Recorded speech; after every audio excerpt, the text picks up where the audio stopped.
Hello, welcome to the Grand Prix podcast.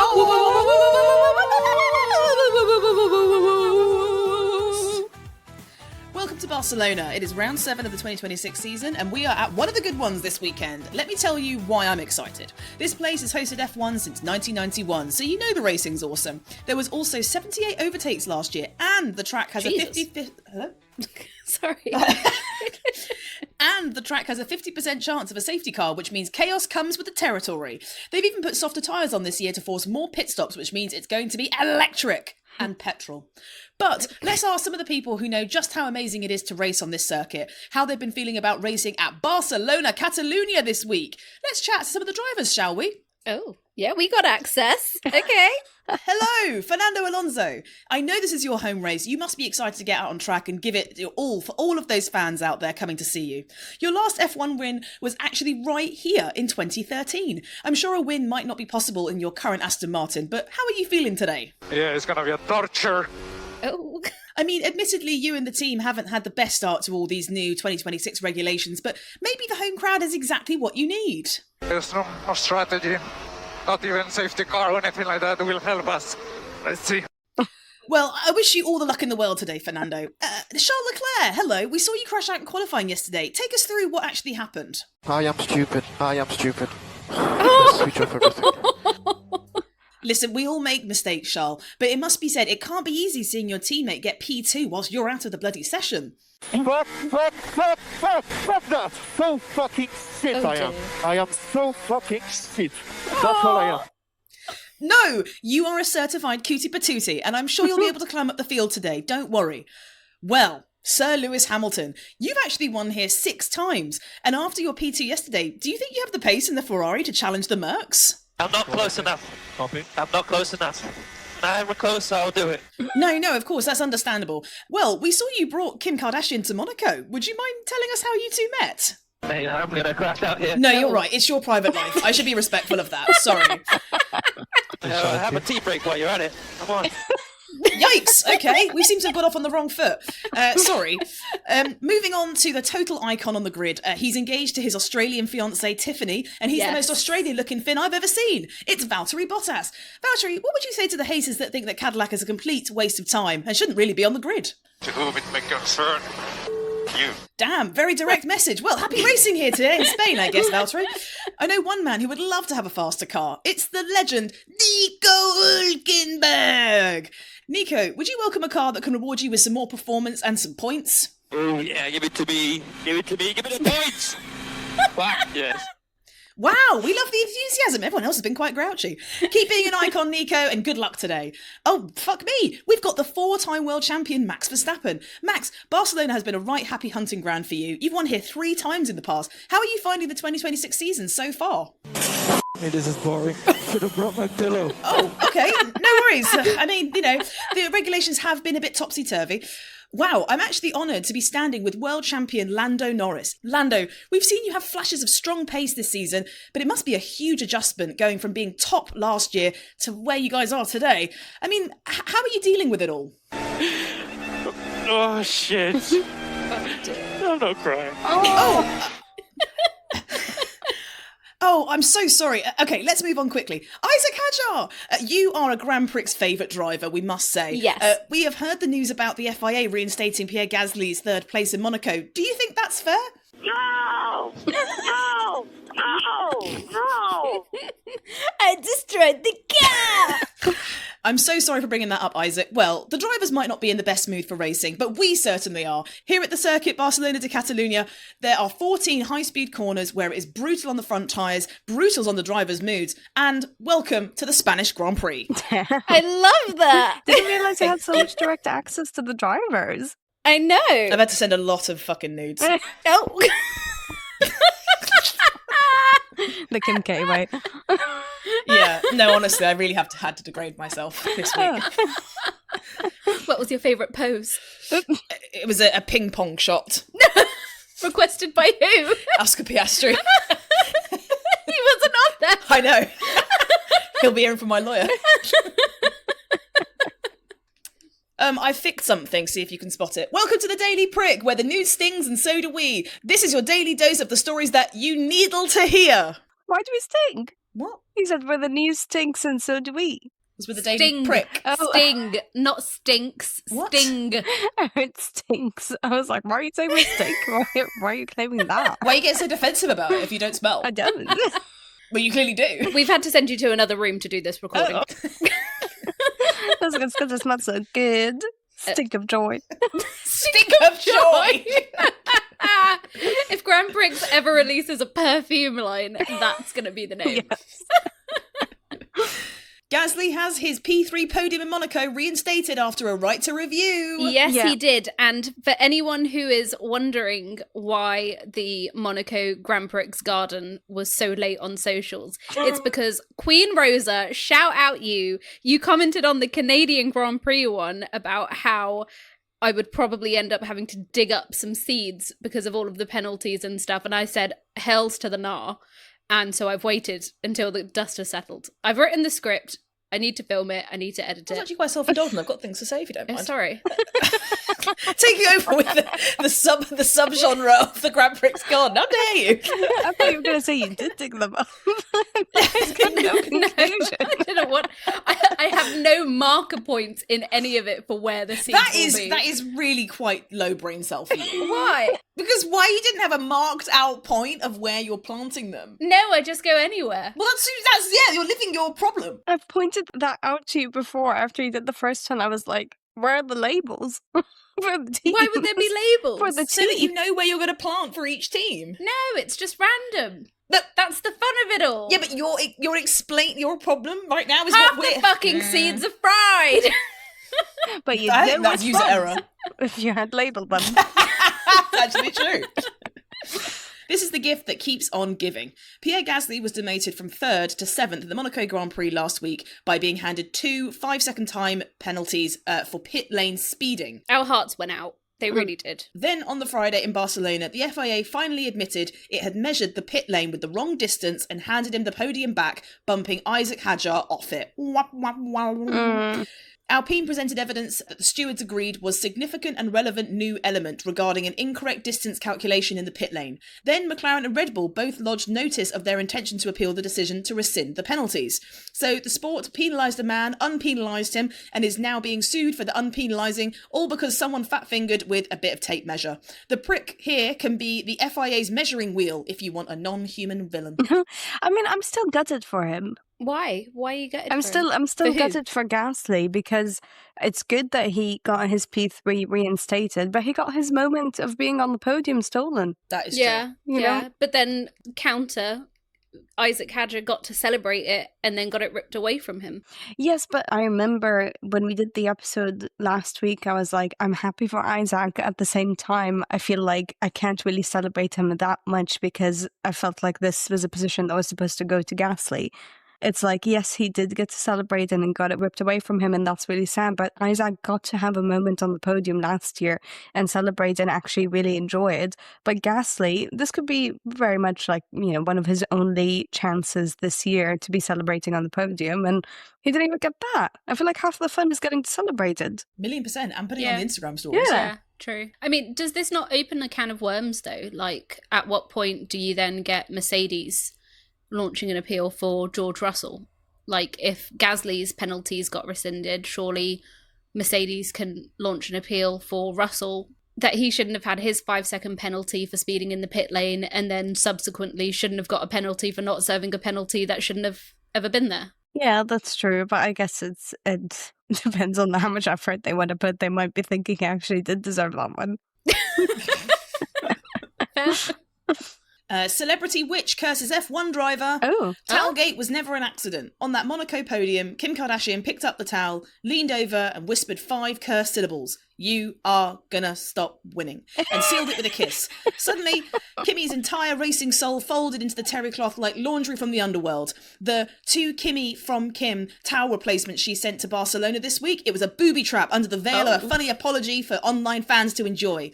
The moment it touched his shoulders, the hex completed, and the universe began quietly repossessing his luck 1/10 at a time. So in Barcelona, the gods came to collect. The championship leader, the appointed prodigy on a 5-win streak, slid to his lowest grid slot of the entire 2026 season whilst his engineers stared at telemetry that no software was ever built to display, and it read the words, "Subject has been towel hexed. You can rebuild a car, you can rebuild a dream, but you cannot undo a Kardashian curse stitch into your own fucking towel." If we look back to last year as well, Kimi had horrendous luck in the European leg, and there was this whole conspiracy theory about how the European countries have banned titanium dioxide in food.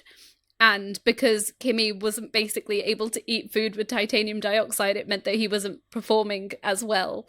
So maybe that's coming back. Maybe he's got a titanium dioxide deficiency. I'll stick to the towel theory. I feel like, yeah. I feel like Taylor Swift fans have come over to Formula One, and I'm not sure about it. The new F1 rules are doing a U-turn. So, Formula One has basically admitted it got the new engines wrong and is quietly changing them. Here's some quick background for you people at home, and for Reem, and for Nav, maybe. I know. I'm all. Do you want to explain it? Huh? You want to explain it, Ben? Yeah, they're changing the engine ratios. Not as well as I said it. I summarised. This year, the cars run on a near 50-50 mix. Half their power comes from normal petrol engine and half from an electric battery. I knew that. What? I knew that. Since you got your degree. It sounds clever and is more sustainable, but it did cause a problem. On long straights, the battery runs flat, so drivers have to lift off the throttle early and coast along to save juice instead of flooring it. Max Verstappen's been moaning about this for ages, calling it anti-racing, and says the cars are basically Formula E on steroids. The bosses, Toto Wolff in particular, told him to pipe down and said there was zero chance, capital letters, that the rules would change. Well, the rules dem changing. Eat your words, Toto. From 2027, they're going to lean more on the petrol engine and less on the battery. They'll be shifting that split to roughly 58-42 and then 60-40 the year after. In normal people terms, they are giving the petrol engine more of the work and giving the battery less to do, so drivers can actually put their foot down and keep it there instead of nursing the car around like they're trying not to spill a cup of tea. Fair Thank fucks. fuck. Yeah. How many more Bring engines have to die? racing back. Yeah, how many more engines have to lose their life? Yeah. At this needless, disgusting, horrible... This is the worst thing that's happening in the world, I It's think. a massacre! It is. Yeah. I can't think of anything worse that's happening right now. Yeah. At all. Mm-hmm. Agreed. Top of the list. God has her hands full. Sorry, let's not do this. Right. Barcelona qualifying. Buckle up because the kid finally blinked. Kimi Antonelli, our towel-cursed wonder boy, rocked up having grabbed 5 poles 5 times in a row. 5!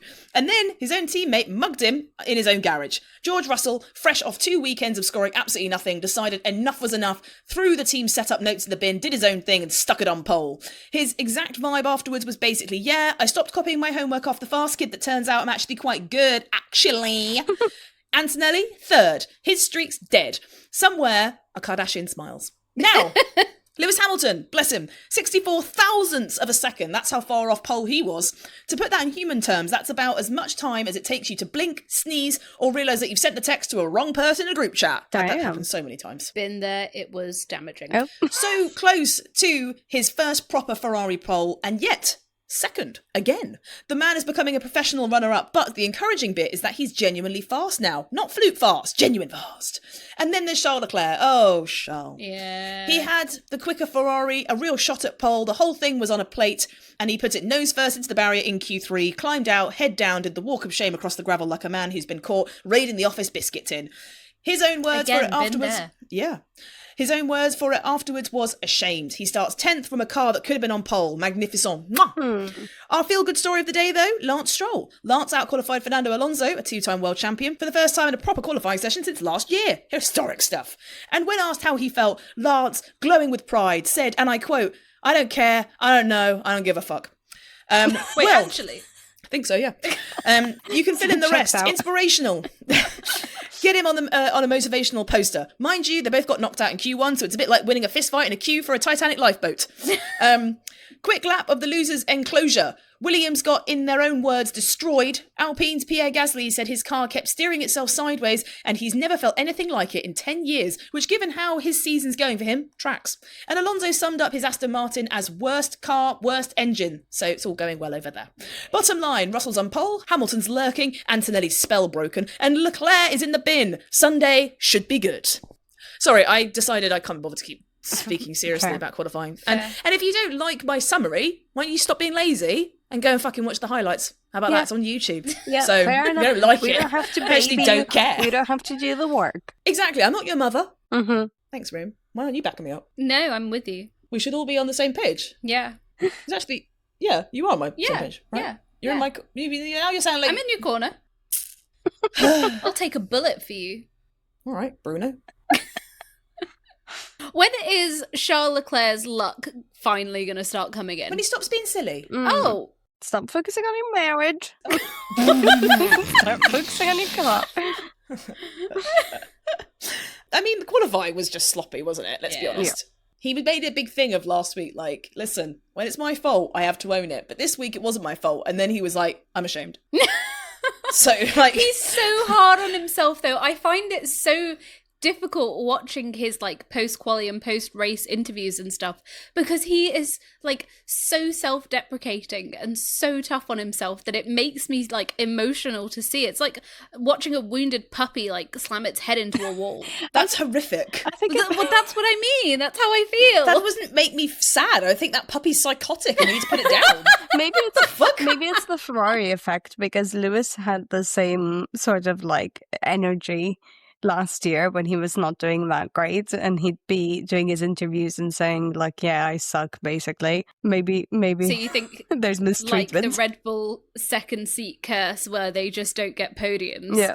With Ferrari, the second seat curse is just poor mental health. Yes, I think Ferrari generally, second seat, first seat, if you're part of the crew. Poor mental health. Well, anyway, let's find out how it all transpires. And let's get into the race. So, Sir Lewis Hamilton has just won the Barcelona Grand Prix. And for those of you that are new to this sport, let me explain why grown adults are crying all around the world right now. Here's the thing you need to understand about the man who has just crossed that line first. In Formula One, Lewis Hamilton isn't just the greatest driver, he is statistically the greatest that has ever been. He has more race wins than any human in the history of the sport, which is now 106 after today. He has more pole positions than anyone, 7 world championships, which ties the all-time record with Michael Schumacher. He started life as a working-class kid from Stevenage in the UK, and he was the first and still is the only black driver in F1 history, and has turned himself into the benchmark that every driver on the grid measures themselves against. But a lot of the new fans have been watching him during the hardest chapter of his career, and they won't know the legacy that he's built in the sport.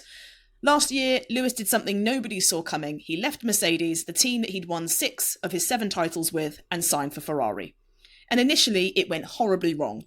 His first season in red was, by his own words, the worst of his career. No podiums all year, no wins, he struggled for pace, struggled with the car, struggled with his team, struggled with his engineer, and his teammate Charles Leclerc was able to outperform him consistently across the season. The greatest of all time suddenly looked like a man who'd forgotten how to win, and the doubts got louder and louder. Was he too old? Had he made a terrible mistake? Was the magic gone? Would Ferrari cut his contract short? And then there was the drought. Lewis Hamilton hadn't actually won a Grand Prix since 2024.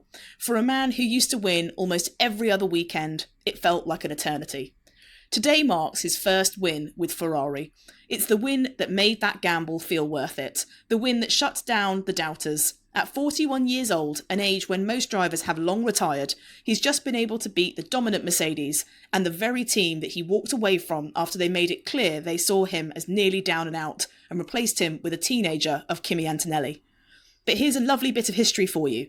No British driver has won a race for Ferrari since the 1990s. Damn. So if you're new here, I want you to understand what you actually saw today. It wasn't just a veteran hanging on. It wasn't just a name from the history books. You saw a man who had every reason to quit, had the worst season of his life, 2 years without a win, a whole sport quietly and publicly wondering if he was finished, and saw him climb back into a car and refuse to believe it was over. Champions are made by the winning, but legends are made by what they do when the world has counted them out. And that's the thing about Lewis Hamilton. The 7 titles, the records, the trophies, the milestones, all tell you how good he was.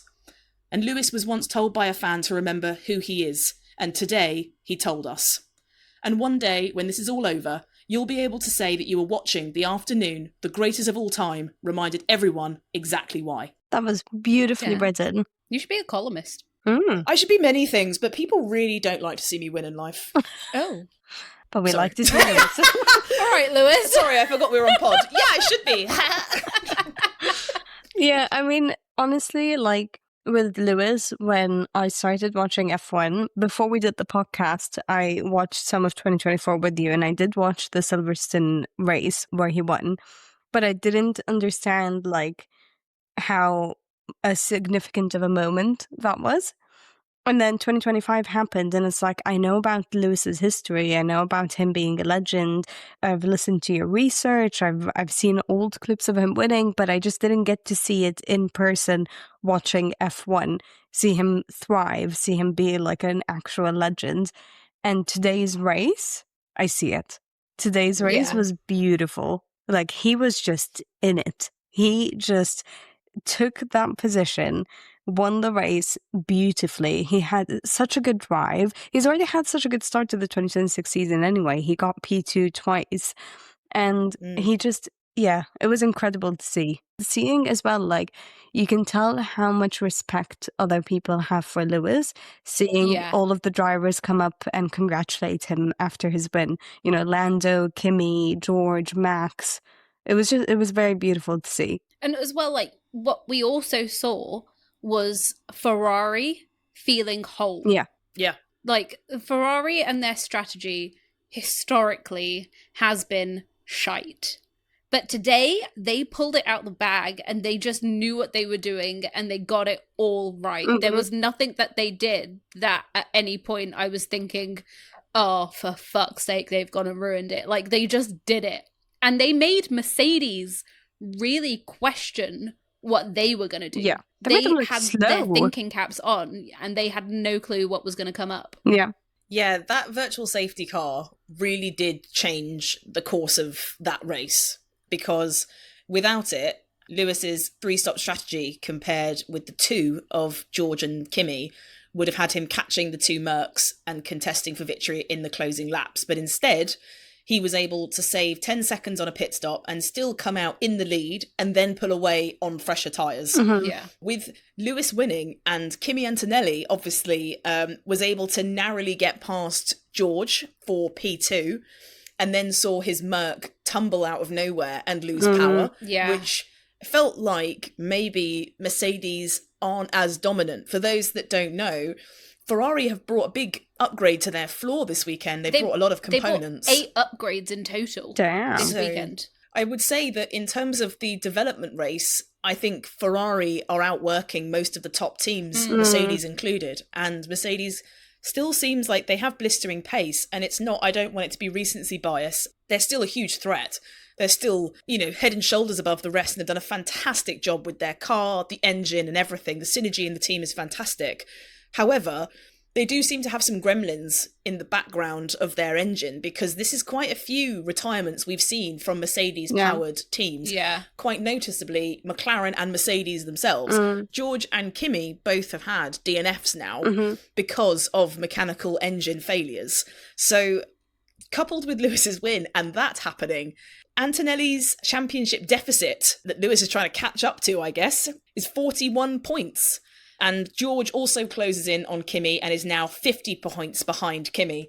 But that was such this race is so boring. And then the last, 25, 30 laps was like, I don't actually want to blink in case I miss something. Yeah. But that at was the same time, really, really amazing to watch. it was like, At the same time, I couldn't watch. Exactly that. It was like, I don't want to blink, but also I kind of want to look away from the screen. It's like you're in 2 minds watching it. From the get-go, Ferrari has been the number 1 competitor to Mercedes for the 2026 season. They've been on it from the beginning. It's been either George or Kimi winning the race, George or Kimi being P2 and then it's a Ferrari, or it's a Ferrari in P2.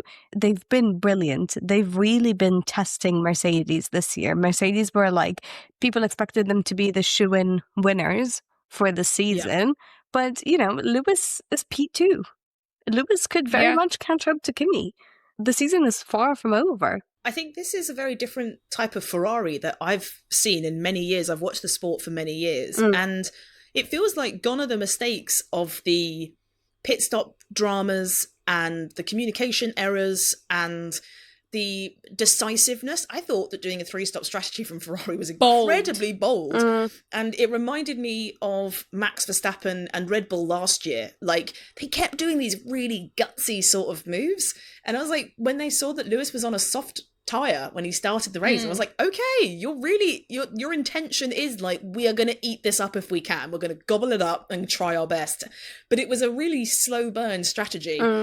I think that Mercedes were caught out with how badly Ferrari needed this win. I think they were kind of complacent compared to the red team today. You could hear the hunger as well in like the radio messages between Lewis and his engineer. Lewis being like, okay, what do I need to do? Am I catching them? And like, he couldn't see them because he was pushing them, trying to catch up to them after his second stop. But like, you could hear in his voice, like, am I doing it?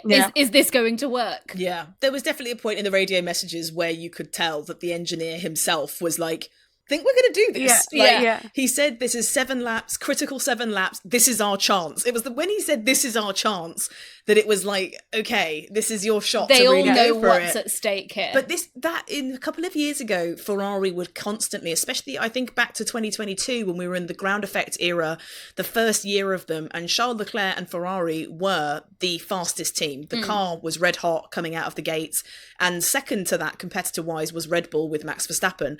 And Red Bull were doing what Red Bull always do. On their game, on the sharp end of things, making good strategy calls, hauling in points, and having a driver like Max that has a really strong communicator with him and GP for his engineer, and it just worked. It was synergy. And unfortunately for Ferrari, you felt like there was times where Fred Vasseur would be like, they'd put Charles on the completely wrong strategy or the wrong tyre, and he wouldn't really recognise that it was the wrong choice, and everyone would be like, you kind of fucked it today, lad. And he was like, did we though? And everyone was like, yes, because you didn't win the race. And he's like, it wasn't that bad.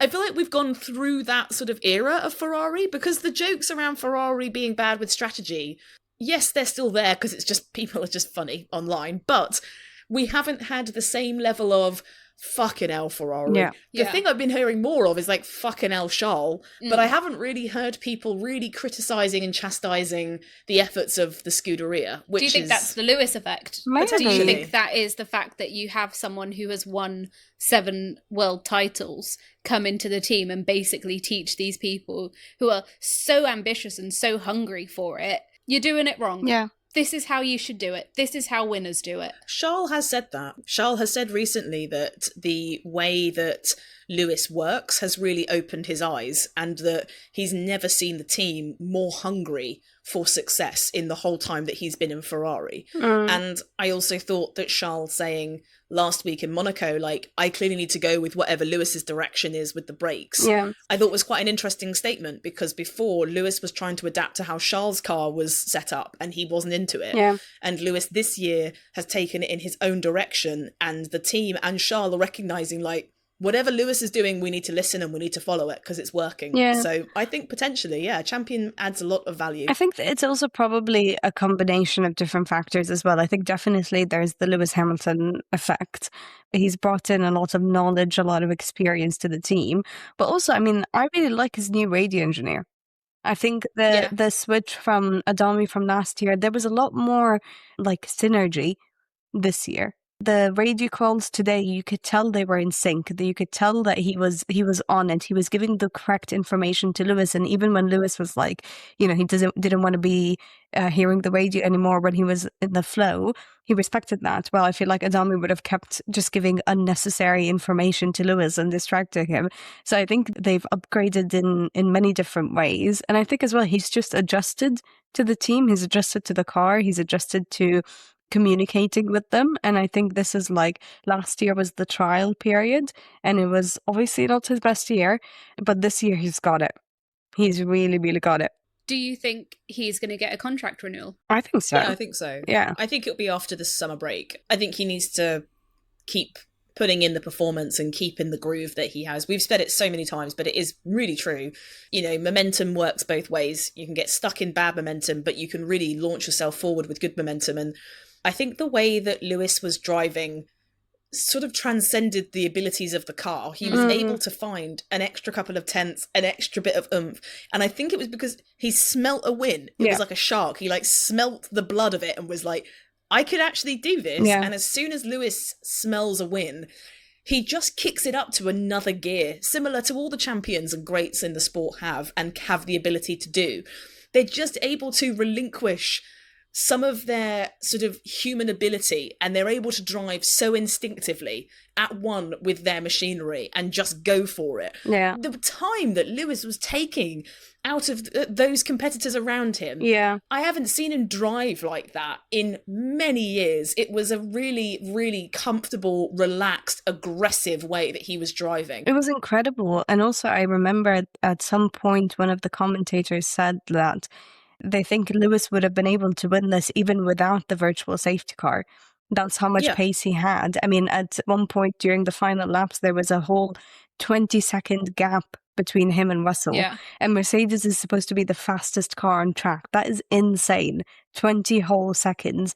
Russell was just like constantly falling behind. I don't think he even, at any point tried to get close to Lewis. Once Lewis was ahead of him, he was just gone. Yeah. At the time of recording, Kim Kardashian has not posted anything on her socials about Lewis's win. I should celebrate. You better say about Kim's win. Yeah. I think they're celebrating. When Lewis wins, we all wins. Well, she's not there. She was at an Ariana Grande concert yesterday. He might be flying out to her. Khloe Kardashian has posted on her story. So, she's actually the girlfriend. Has she got her hands full flirting with Rob Kardashian? With her brother. Yeah, there's a whole thing that they're really flirty with each other, no? They are actually, weirdly. So everybody thinks I'm the weirdo, as I'm flirting with my brother, but no, it's actually completely valid. Thank you. I flirted with them with the Scott. Yeah. Yeah, she's showing up and showing out, man. Anyone can get it. Family gets it. Yeah, she's like a rat. Love the one you're with, even if they're family. Sorry, Khloe Kardashian, if I called you a rat. But you've probably been called worse. Probably by someone you've dated. So there you go. Yeah, let's talk about George Russell for a second. I'm torn between two ways to start this. I could be more measured, I could be fun. Which one would you like? Fun. Do you remember when he said that if he was in the sport a few years ago, he could win a championship? Yeah. And he's in the sport now and he's fucking failing to do so. What is going on? Car. And he was really hoping that obviously he was like, it's just great to be back here. It's great to be back here. I just am loving myself and I'm loving this. On the podium, it's been a pretty few, difficult kind of weeks, but I'm really excited for the race. I really needed this. And he was almost using Formula One as like a mental health reset as opposed to his actual job with quite a lot of stakes, money and people behind it. And let's be real, he got outmaneuvered by Ferrari today. And for a lot of it, I think George has a lot of likeable qualities, but I remember early on when he was a shoe-in to get into that Mercedes seat, I was quite bewildered by how gobby he was on the radio for somebody that hadn't really achieved that much. And I thought, I quite like him. He's a really good racer, but he's a bit gobby. And that's only gotten more prominent over time. I liked that at one point in the race, he was like, oh, nice. Now you've made me threatened, now I'm threatened by Kimi. And I was like, what about Lewis? Yeah. He's actually the king right now that's really putting in some, ragging it around the circuit. And you're worried about Kimi? He should worry about Kimi. He should worry about Kimi, but come on, look, read the race correctly. Your main competitor isn't your own teammate, it's your old teammate. Fucking hell. He's gotten way too many excuses, but this race today, he does not really have an excuse because even though Kimi Antonelli DNF'd because of a stupid engine issue, Kimi was still ahead of him when he DNF'd. He still managed to get ahead of George. Still managed to get past. Exactly. Yeah. So if Kimi actually finished this race today, he very much could have been in P2. And George literally qualified in pole. So what's your excuse for not actually winning this race? You've only won one race this year. He's won less races so far than he did in 2025. Yeah, he hasn't done great. And if Kimi Antonelli has been cursed by Kim Kardashian, has maybe Kimi Antonelli and Lewis Hamilton been blessed by George? Because both George's former and current teammates are doing really well. Maybe he's got such a big heart that maybe he's transcending all of his talent onto the people around him, like Mother Teresa of Formula One. Now that's a thinker. I don't think we're giving enough mind to this. Maybe he's just not that good. So you think that Lewis and Kimi are performing well through some sort of Osmosis. George Russell osmosis? Yeah, I think they're all very touchy-feely with one another. And they spend a lot of time on those private jets, maybe without realising Lewis and Kimi are almost like sort of absorbing, like dementors. Sort of when he sleeps, they're sort of sucking all of his sort of talent out of him, and that's why he's now a shell. He looked really teary as well when he was doing the post-race interview with Nico Rosberg, and I think that's just his eyes, to be honest. No, I think he was crying like a little one. He was doing that thing where you don't, when you're about to cry, so you don't blink as much, so that you're not letting out tears. You can tell his eyes. Are you familiar with that? Yes, many times. And his eyes were just so wide because I think he was just holding back tears. And then when they were on the podium and they were like, throwing champagne at each other, I was like, when he threw champagne at Lewis at the end, I was like, was that aggressive or was that nice? You know that meme where it's like, Ariana, how did you get here? That was how I felt about Lando Norris. I forgot that he was in P3. And I thought Lewis was having this moment crouched down and he was like, and you could tell he was crying. And then out of nowhere, the thighs of a Lando Norris came in shot. I was like, oh, hello. And he didn't really acknowledge it. And then he got his ticket because they have to get weighed post-race.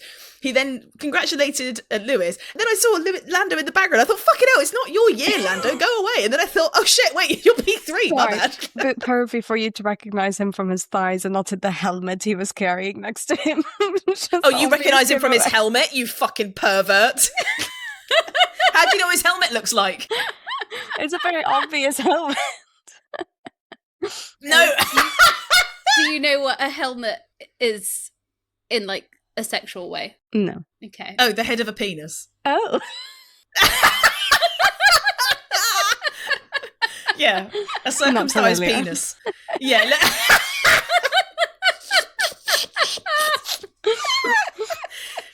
I don't like that you've called me a perv. I'm sulking slightly, but I guess I'll carry on. I guess I'll soldier through. Talking point number 5. Let's discuss why being called a perv is not okay.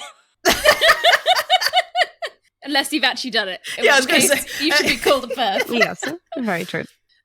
Yeah, not a great day for Russell. I mean, he's obviously gone from P1 down to P2 and swapped with Lewis. Mm-hmm. And quite a good day for Lando, really, because I felt like he was one of those cars in the race where the top teams talk about him quite a lot, but as though he's just a sort of common object in the way of their own race. Because I've heard people talk about being like, yeah, we're actually trying to get past Lando currently, but it was never, we're racing him properly. It's more like get past the annoyance of that papaya car. But actually a very good race considering, yes, he obviously got some good fortune from Kimi Antonelli's DNF, but, such is life in Formula One. But quite a nondescript race for Lando one way or another. And but for McLaren overall. They kind of weren't really anywhere this weekend. They weren't. They were quite anonymous. And actually, I feel like people were quite quick to jump on the bandwagon of like, McLaren are back, they're back, they're back. But they seem to have like flashes of performance that I'm like, oh, bitch, okay, they're back in this. And then they sort of fade away. I feel like race pace, they're not quite able to get in the fight as much, really. No. I feel like everyone else has got guns and they're bringing bananas to things. Yeah, I think they've got quite a weak car for this year. Yeah. That's a good assessment, really. Thank good assessment. You got any more technical analysis for me? Yes, the cars are very different this year. Therefore, the people who are at the top is different than from in 2025.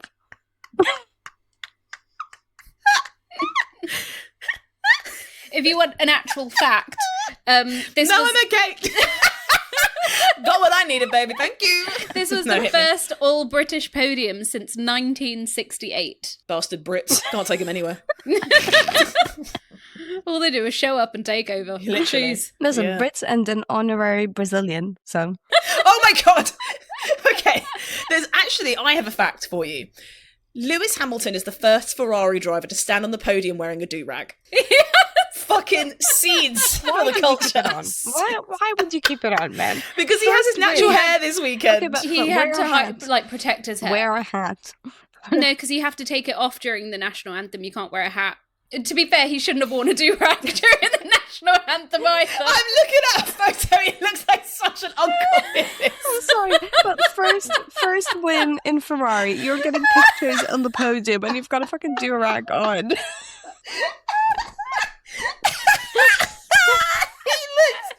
looks like that's so funny. Oh god, I completely and utterly stan it, but it looks so funny. You just wouldn't see this with anyone else. Obviously, everyone else is white, but it's just very funny. It's just very, very funny. As someone that's mixed race, I see it, brother. But you imagine know that low-key he's pissed, like, oh fuck, the one race I didn't have my hair done for. Yeah, that's true. If I was winning the most prestigious award in my career and I was wearing my little red bonnet, I would be so pissed off. I would live. Oh my god, bloody hell. Oh my Max. god. Antonelli. I feel a bit empty. Antonelli on late Barcelona. Fair. Me when I'm hungry. Kimi Antonelli says, I feel a bit empty, to be fair, right now, but it is what it is. Races are like this and it comes and goes. For sure, the pace was good today. I struggled a bit in stint 1, but stint 2 and 3, I felt like I had quite a lot of pace. And of course, it's a shame because it was 3 laps from the end, almost there. But as I said, races are like this. It's no one's fault. And now we look forward to the next one. Damn. Of course, Lewis Hamilton is what he will always be, which is a legend. But whether you root for Lewis, you don't. You root for Ferrari, you don't. This is a drought that both Lewis has been waiting on and Ferrari have been waiting on because the last race winner was Carlos Sainz. Yeah. Oh, damn. So finally, exactly. 2024 was the last time that Ferrari won a race. And now they're able to say that the last race win that they've had has been with one of their current drivers, which is a huge thing. And Ferrari went through the whole of 2025 without a race win. Lots of podiums on the back of Charles Leclerc's fantastic, consistent performances, but never on the top step. And I would never have thought it would have been this year because Mercedes have looked so dominant. And with Lewis, I'm not going to lie, his performances haven't been as good. But let's have a look at what the standings are saying. So, Kimi Antonelli is still first, shock, Should we on guess? 156. Okay, on 156 points. Lewis is second. How many points is he on? I know the answer. I wasn't going to say points. I was going to guess the standing order. Oh, okay, fine. Go ahead. Okay, Lewis in second. Go from there. George in third. Mm-hmm. Correct? Leclerc still? Yes, correct. In fourth. Fifth? Lando. Elise?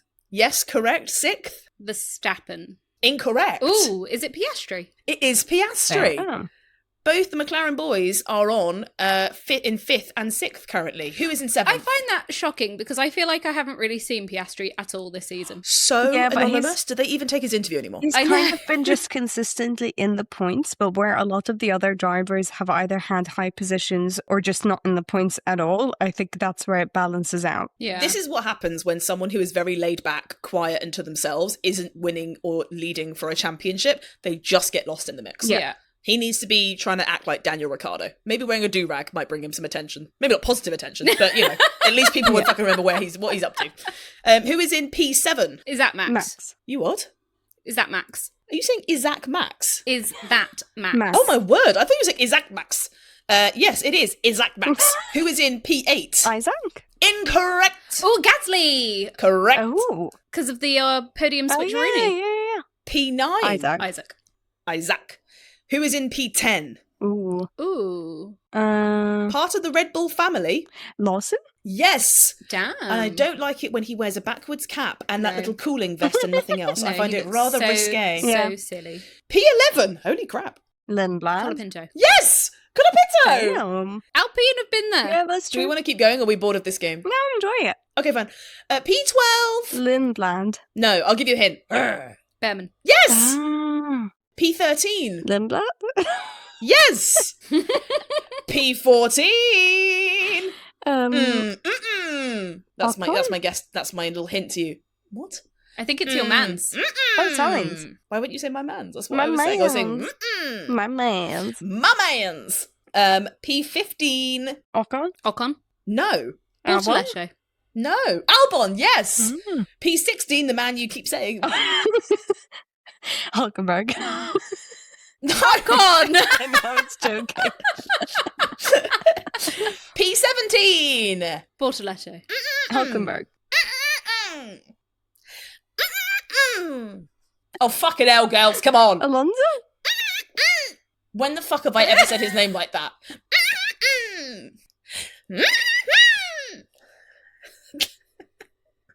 Are you fucking joking? Bortoletto? Lads, get your fucking brain cells and Bortoletto? bash them together, will you? Yes! Gavin the Greats! I said Bortoletto. Did you? Yes. VAR. P17. Bortoletto. Hulkenberg. Denied. Be reinstated next week. P18. Alonso. Yeah, not on my watch, baby. That was me. That was him talking to the zone.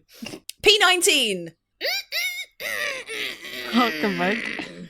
Yes. Next is the next person. Stroll. 20. No, not Stroll. Bottas. Yes. Next, Perez. 21. Yes. What's 9 plus 10? Stroll. 21. And I'm feeling. Did you say Stroll? No. No. You said it's 9 plus 10 and she said Stroll. Okay. I'm feeling 22. Stroll.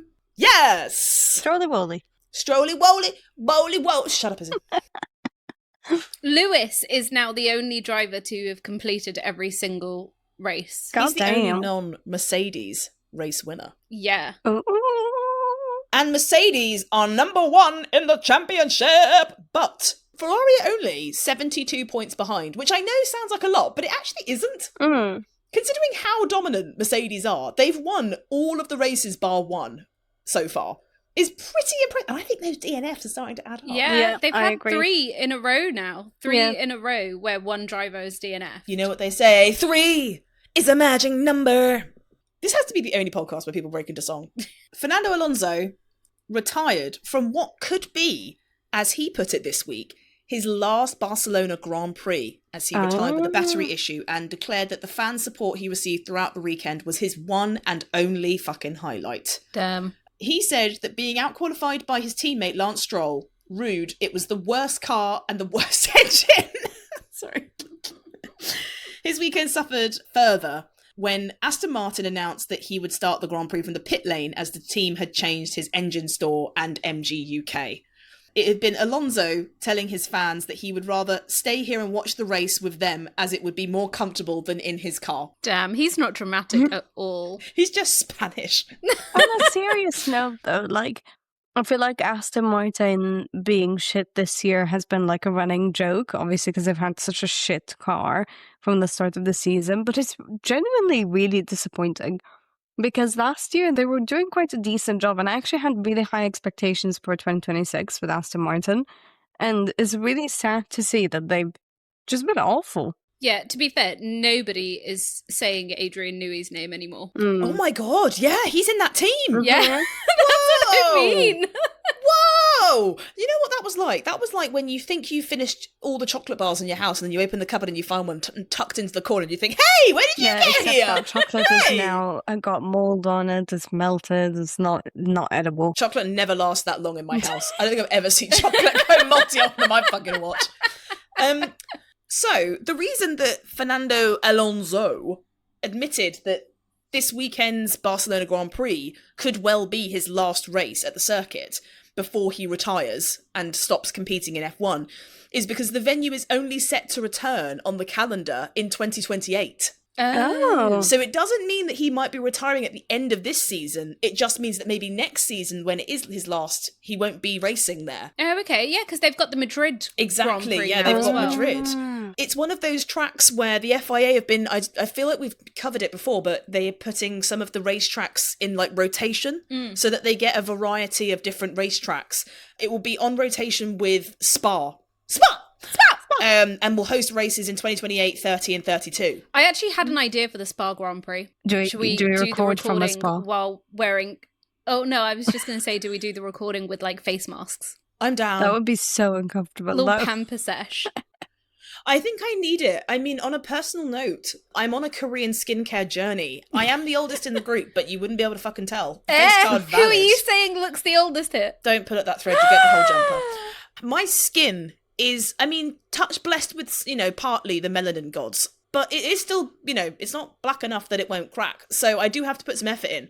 But I'm loving it. I look dewy. Mashallah, sister. Dewy. Thank you so... My table as I said it. That was very Arab of you, saying mashallah and then spanking something, huh? Always talking with your hands. A little face mask moment, I think, would be fantastic, because you have to lock in moisture, ladies. You have to. Yes, and a little note, if you're using one of those Korean jelly masks and they feel super uncomfortable and you're like, oh my God, I can't believe I have to wear this for 4 hours. I don't know how I'm going to keep this on. They will stick to your skin. Just bear with the first 30 minutes and then it would not be a worry. And don't be afraid to use scissors to adjust it to your face. Yeah, Reem has quite a large face, so she had to cut bits off certain parts and stick it around the outside. Actually, it's the opposite problem. She's got a really small forehead, but a really wham double chin. So she cut the forehead in half and then stuck the other part. Listen. At least I don't have to use 2 sheet masks to cover mine.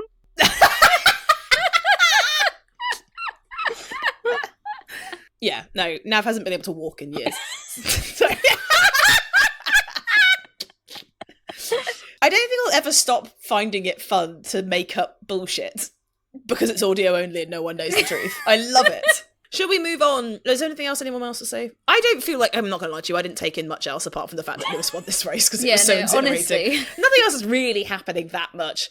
I was a bit bored, and the coverage is still showing the wrong things all the wrong times. Yeah. I mean, Christ on a bike. Oh yeah, there was something you wanted to say about that, no? There was a point where I'm pretty sure it was Charles Leclerc who obviously was able to make up 3 places very early on in the opening laps, which was fantastic, until obviously he ended up DNFing, which, rest in peace to the car. Oh. Not him! Whoa, what the fuck am I saying? That's bad energy! Isabel. Anyway, what the fuck was I saying? Coverage. Oh yeah. There was a point where Charles Leclerc was trying to overtake Oscar Piastri, and it was on his charge to try and get a better position after his upset in qualifying, and they kept showing the race starts. Yep. Why am I watching a replay of Pierre Gasly off the start when nothing is really happening? Mm-hmm. I want to see a little bit of a battle. Do you know why? The only battle we'd seen at that point was the 2 Hasses. And I'm not fucking joking when I say that's not really getting me anywhere, So it was frustrating because I feel like I've actually seen a post, and I would love to get you guys' input on it. There is one woman that made a video that I thought was quite interesting, which was about the overexposure of Formula One, where F1 has been obviously on like a trajectory upwards of Formula One, Drive to Survive, and basically she was talking about how they kind of outsourced the sport's popularity to Netflix. Yeah. They handed a lot of responsibility to Netflix and told them to try and help them, which they have done, and brought in a lot of new fans. And ever since, they've tried to be expanding it. It's been like, they're going to make it younger. They're going to get acquisitions of lots of new tracks like Miami and Las Vegas. They're going to make it a show. They're going to make it this. They're going to make it that. They're going to have sponsors. They're going to have musical guests. They're going to have more celebrities on the tracks. They're going to have more activations. They're going to have more brand deals, more. And then when you have like a weekend where the racing isn't that exciting and the fans have to lean on just the action on track and it doesn't deliver, fans are less likely to engage with it overall. Mm-hmm. And they feel like they're being shortchanged when actually long-term fans recognise that not every race is going to be like crash bang wallop excitement at every turn. And that sometimes, like today, a race has to build the story and build the narrative of the different stints, start to bed in, start to stop managing tyres, push. And instead of playing, like a cat and mouse game, you're kind of playing chess, where you're all trying to make moves strategically at the right times. And I wonder if you guys agree that F1 has become overexposed to the world and fan bases, or if you think that it's justified because the sport is entertaining enough that it warrants that much attention. I agree to a degree. Whoa, you have a degree in having a degree to a degree. I actually don't have a single degree. I agree that F1 is now like way overexposed. I mean, the fact that you can buy team merch essentially in Primark and Hollister and M&S and shit like that. I think that's kind of crazy. Yes, it's making it more accessible, and it allows kids to be buying the merch, and well, not them personally, but their parents buying like brand. You didn't know their story. Well, yeah, but it allows like kids to be able to wear like team merch and stuff like that. But it is kind of crazy. Like, I mean, we're getting a F1 Monopoly, we've got F1 Kit Kat, F1 Doritos. Like, it's fucking everywhere. So you kind of can't escape it. And because of that, I feel like they're like doing all of these things to be like, let's make racing more exciting. Let's change these regulations to make racing more exciting, make it more close. And it's kind of backfired. So now they're trying to have to like force storylines. Like as soon as that two cars are close together, it doesn't matter what two cars it is, like build it up into this massive thing, even though, you know, it could be something as simple as the cars being told to switch positions. I saw a comment that basically said, like, once Max and Lewis have left the sport no longer has a superstar. Yeah. And whilst obviously you have fantastic talents like Charles Leclerc, George Russell, Kimi Antonelli, Lando Norris, I think that you haven't got the next household name. Yeah. That people that don't watch the sport or know, because like I don't watch American football, but I know who Tom Brady is. You know what I mean? Yeah. I think he's American football. And I know that other guy that's going out with that other woman. What the hell is he called? Travis Kelce. What's his name? Travis Kelce. Travis Kelce. You know, he did that stupid fucking thing that kind of gave me the ick when he was like, Viva Las Vegas! Oh God, I thought, Jesus Christ, that's who you're marrying, bitch. He looks like a loser. Anyway, I'm sure he's great in bed, as she made a weird sexual song about he's got a big penis. So, you know, digmatized. Anyway, back to my serious point about the overexposure of F1.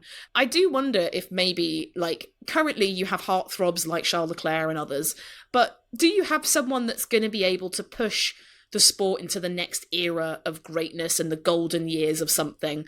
I think seeing Lewis win at Ferrari today, I think is an epitome of the most successful driver winning with the most successful team. And there's a really palpable sort of storyline there. It makes sense, and it's a complete story that people can understand whether they follow the sport or not, which is that he went from an underdog to the greatest of all time to almost being back to being an underdog. And in a weird way, seeing Lewis win is like, oh, it's harking back to the golden time that we all watched at one point. But who is going to replace that?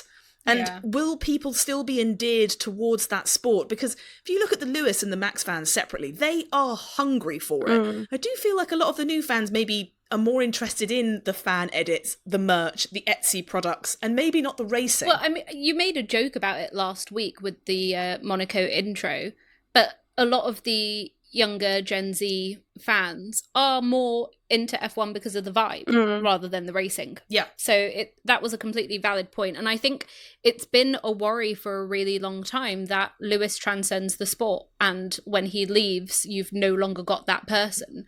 But I think what's becoming a big issue as well is that you have more of the serious outlets for F1 sort of trying really hard to get into like the social media side of F1. And like I saw a post from some F1 pundits, very official, who were talking about the fact that Kim stole Kimmy's towel. And like if we do it on our podcast, it's fine because we talk about the stupid shit that goes on in F1, but this is like more of a serious F1 platform that's doing it as well. And like the comments weren't loving it. They weren't saying like, oh yes, slay and shit like that. It was like, no, you guys are playing into this media circus of Kim Kardashian now, and you are meant to be like, what happened to talking about fucking racing? Why aren't you talking about the actual racing side of it? I mean, like, if you look at Mercedes's social media, they were also taking the piss with it. There was like, I saw two different. That's a team thing though. They can get away with it. I think they recognized that it's a joke, and it was like a viral moment, and obviously like it wasn't cool, her stealing his towel, but also it was quite funny, the fact that it went viral, and the Mercedes team just played into it. I saw two separate videos of like George and Kimi doing like voiceovers about it, like, oh, where's my towel? Haha, I can't find my towel.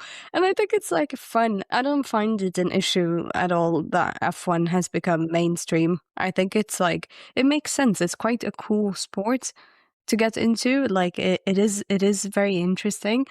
As someone who doesn't... But it's also made the wrong things accessible. What do you mean?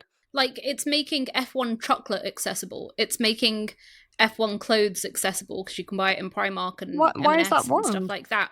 No, but it's making the wrong things accessible because now there's such a huge demand for race tickets that they are so unaffordable. But because they know that it's such But a I was- popular sport that they can hike up the prices. I was gonna say, like, I think for me, as I don't watch sports. I'm not into sports. I don't really like sports generally.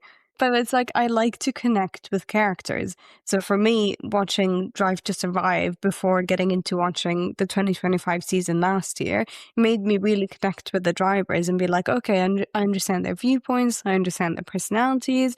And then the more we talked about them, the more I got to understand who they are. And that, to me, made watching F1 interesting, because otherwise, to me, it's just cars going round in a circle until you actually Yeah. start to get it from their point of view. So it makes it more accessible for people who aren't generally interested in sports or don't have like common knowledge about F1 to get into F1. And I don't think that's a bad thing. And I get like race tickets. But then it ruins the accessibility for the people that do really care about the racing and less about the characters and stuff like that. Like, Iz and I had to leave the country to be able to afford to go to an but F1 race. I feel like that's generally with tickets are expensive for anything nowadays. Like, you know, you try to watch a concert 6 years ago, whether you're a big fan or not, you can go to like Lady Gaga or go to Beyonce, and the maximum that you'll pay is like £60 for a ticket. Nowadays, if you're going to watch a concert, even if they're not even on the level of Beyonce or Gaga, you might be looking at like £200 tickets, Harry Styles. And it's just like, it's more expensive because they want more money now. And I think it makes sense. F1 is more expensive. Football tickets are more expensive. I think anything that goes mainstream will be more expensive. But I think for the fans that are like well and truly dedicated, like this is their life, they absolutely love F1, they will buy those tickets and they will go watch it. The same way you guys went to Monza and went and watched an F1 race because you truly loved the sport that much. It was justifiable for you. And I get like, okay, you'll get people who take the piss with it. You'll get influencers at the events, and all of that is for marketing and to get people to watch the sport even more. But I think there's still a balance between, I don't even really like the term of like calling it true fans and like the mainstream fans. I think they're all fans at the end of the day. And, you know, they're all enjoying the sport. And I think the more they market it, the more they open it up to new audiences, the more the sport can be sustainable over a long period. Because otherwise they wouldn't be getting those big sponsorships coming in, this big money coming in. So I think they're needed. These type of new audiences, they're needed to keep the sport thriving. I think they do. I just think that sometimes they need to focus a bit more on the racing, and instead of the sort of drama and the vibe of it all, sometimes, you know, the racing kind of extravaganza needs to be recognized of like educating people on the actual sport. I think a lot of the time it's like, at my work they sell the F1 Kit Kats in like the canteen, for example, and I'm like, what the fuck is this going on here? Yeah, you don't have any of the rest of it without the racing. Yeah, so I do think that, you know, cash is king, what can you do? But that was a lovely chat, ladies. Shall we move on to the Grand Prix podium? Yep. Woohoo! I can't think of a prick. I can. Okay. Ready? Oh, okay. 3, 2, 1. George Russell. Oh, okay. There we go. Hive Honestly, mind. just thought, who do I think these girls are going to say? A hive mind, as they say in the corporate world. Yeah, for me, it's been a few weeks of George Russell really struggling to come to terms with pace and his car, and I feel as though he talks a big talk, but the performance really has been less than desirable from him. Since Miami, he's been out of sync with the pace of that car and being able to be at the sharp end of the points. He managed to get pole, wasn't able to convert it into a win when he has the fastest car on the grid, and got beaten by a teenager who ended up DNFing and a 41-year-old who ended up winning. So for me, I think it's a slam dunk on the prick front for me. I think for me it's like, I think like Canada was like, oh, he had really bad luck, because I think that was when his engine died. So it was like, that's really not out of his control. His engine died, he DNF'd. It was quite sad actually to see him, you know, finish the race in that way, or not finish the race. And then Monaco, it was like he had a lot of bad luck with the whole penalties. So it was like, okay, you know, he could have done a better race, but at the same time, the penalties were holding him back. So it's like, how much of it is his fault? How much of it is the penalties? And I don't know. This race, it was like, no, come on. You literally qualified in pole. you still had Antonelli take P2 from you before he DNF'd. You had Lewis fly when he got the lead. You had a 20-second gap, even though you're in the fastest car on the track. To me, he's reached his limit with excuses, and I think he definitely deserves prick. Yeah, fair. Totally agree. Totally agree. 2 weeks in a row of George Russell being the prick. Yeah. And honestly, that should be his biggest concern in his life right now. All right. 3, 2, 1. Lando Kimi Norris. Antonelli. Oh, okay. I said Kimi. I said Lando. Because, I mean, Kimi qualified third and managed to get himself ahead of George Russell, who qualified on pole. And the DNF wasn't really his fault. And he hadn't been on his, top game this whole weekend. But when it came down to it in the race, he was giving it his all. He wasn't just accepting that he was going to stay behind George. And I think if he didn't have the engine issue, which, was completely out of his control, he would have been on that podium instead of Lando. Fair. Yeah, I think that's fair. I think for me, Lando Norris, had quite an anonymous weekend, to be honest with you. I think that McLaren have been quite topsy-turvy, where they've been turning up to some tracks and really not turning up to others. And I think they're still getting their heads around the car, the setup, and maybe that Mercedes engine as well, because they've both suffered DNFs, in the short time of this season, as is the Mercedes engine. But I thought to be promoted up to P3, the fact that he was P4 and able to inherit that, I think he was able to manage his race. He was talking across the radio quite a few times about his lack of pace and how he just wasn't sure if it was going to work. I saw that his race engineer said something to the effect of your goal here isn't to be faster than everyone else now, is to be faster across the stint, to just keep chipping away at it. And ultimately, Formula One in many sorts of ways is kind of like a bit of a gamble that you're doing. You're kind of rolling the dice, and you're also harbouring a few chips on the side just in case the luck goes your way and the table turns red and you're able to say, okay, we're on. Lando Norris was in the right place at the right time to be able to inherit a decent haul of points when his team currently aren't really anywhere. And I think that if they can get their heads together and start getting the correct correlation in the simulators and be able to bring some really reputable sort of upgrades, they could be much more in the fight later down the line. But I thought it was a really good performance from Lando, especially when he wasn't feeling like he had the pace in hand to compete. I said Lando as well. And McLaren is obviously not the fastest car this year. Definitely weaker than both the Mercedes and the Ferrari. Lando Norris is still P5 in the Drivers' Championship. He still managed to get consistent points, and I think that's quite impressive. Agreed. Okay, and then last of all, who is the Grand Prix of the race? Whose performance this weekend was as good as this podcast here? I have a feeling I know who everyone's going to say, so 3, 2, 1. Lewis Hamilton. Yeah. Goes without saying. Yeah, it really does. Yeah, I mean, I think Lewis didn't put a foot wrong, No. I'd say, this race.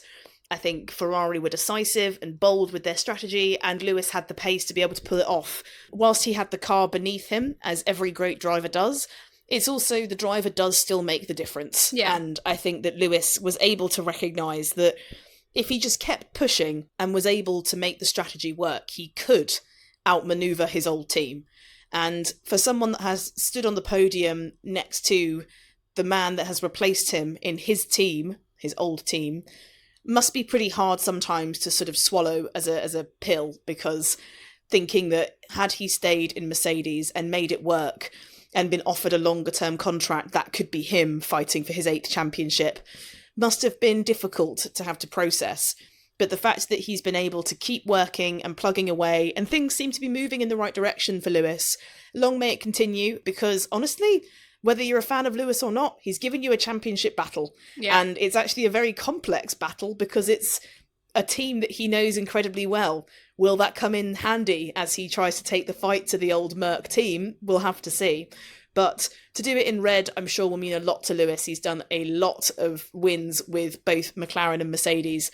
To do it with the Italian team is a pretty fucking cool moment, and will live in memory as him wearing a do-rag, which I think is chef's kiss. Yeah, I mean, it's his 106th race win.